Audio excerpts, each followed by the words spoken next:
Let me say this clearly right out of the gate. Markets do not move on truth, they move on belief. And right now, belief is doing something dangerous and revealing. People keep asking, what's the next black swan? I said it on a previous stream, there's always one. And then suddenly, Venezuela. Silver predictions at 78 an ounce. Gold is holding steady above 4,300. This isn't about headlines. This is about power, patterns, and how you think when the noise gets loud. Before we go any further, I want to ground this conversation with a quote. The investor's chief problem, and even his worst enemy, is likely to be himself. Benjamin Graham. That quote comes from The Intelligent Investor. Now I know some people will hear old finance book and tune out, but don't. This isn't a book about picking stocks. It's a book about discipline, emotional control, and learning how to think when everyone else is reacting. If you're navigating metals, markets, or just life in uncertain times, this book will sharpen your mindset. I highly recommend it, especially now. But before we begin, real quick, I want to give a shout out. First comment on the last video, Oh Silver My Love, aka the Godfather of Stacking. If you want to know why he has that nickname, you're going to have to ask him directly. I appreciate you, buddy. I read the comments, I appreciate the dialogue, and I appreciate everyone here who's thinking independently. All right, let's set the table. Today is Sunday. The markets are closed. As of Friday's close, gold closed above 4,300 and silver closed right around $72. Those are the last confirmed data points. Everything coming out today, every article, every prediction is forward looking. That distinction matters. Now, what's driving today's conversation is what's being reported and discussed regarding Venezuela. Unprecedented claims, escalating narratives, talk of intervention, regime change, control, and stabilization. I'm going to be very clear here.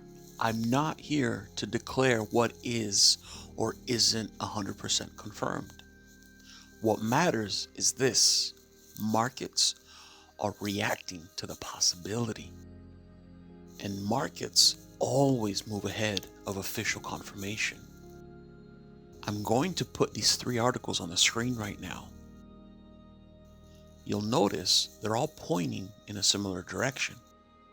Increased geopolitical tension, potential supply disruptions, and silver possibly moving back towards 78 an ounce, with gold being affected alongside it. Now, I'm making this video early Sunday morning, so who knows what Monday will bring. Now, I'm not going to read these articles to you. If this interests you, pause the video, look them up, and do your own research. I'm not here to hype, and I'm not here to fearmonger. I'm here to talk about what this means in the real world. Here's what separates noise from insight. Conflict, real or anticipated, is not random. When systems are strained, when debt is unpayable, when confidence in currencies weakens, power always looks for leverage. We saw it with Russia and Ukraine. We've seen it throughout history. Wars and interventions aren't just tragedy. They're also liquidity events. They move oil, They move currencies, and eventually they move hard assets. Venezuela isn't just a headline, it's oil. And oil is the bloodstream of the global economy. Control oil and you influence inflation. Influence inflation and you influence purchasing power. And when confidence fades, capital doesn't ask for permission. It moves. Gold doesn't care who's in office. Silver doesn't care about press conferences. They don't default. They don't get sanctioned. Now, quick pause here. If you find this perspective useful, please hit the like button. If you're someone who values calm thinking over clickbait, please consider subscribing. This channel is about mindset, discipline, and long-term thinking, not hype. Now, I want to share something personal, not advice, just an example. So for 2026, one of my goals is simple. My plan is to stack 100 ounces of American Silver Eagles and consistently buy between 1/10 and 1/4 ounce of gold each month.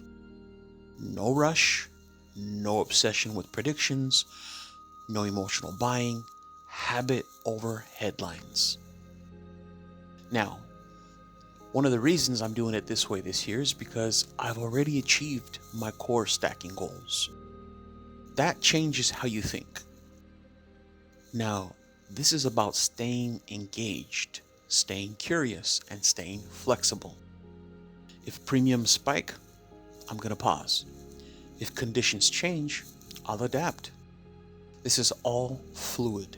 This is all intentional. And honestly, this is part of the fun. And this is the message I want to leave you with. You don't need to predict the future to be prepared for it.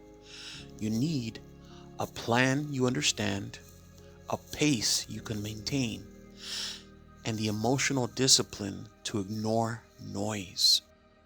Turbulent times don't destroy disciplined people.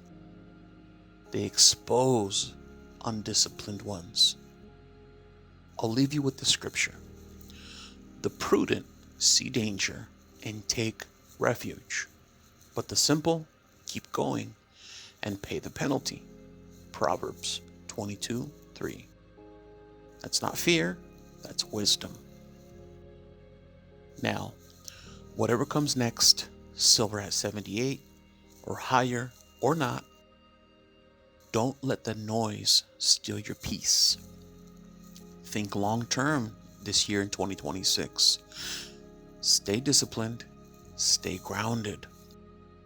And I just want to say thanks to each and every one of you for being here with me, for being part of the Kalito Stacking Warrior tribe. I appreciate and value each and every one of you, especially when you take the time to comment, when you take the time to subscribe and share the channel with others. It means a lot to me. It keeps me motivated to keep on doing this work. This is something I really enjoy, and I do this for fun. And as always, everyone, please protect your wealth, protect your peace. Nos vemos. Galilo out.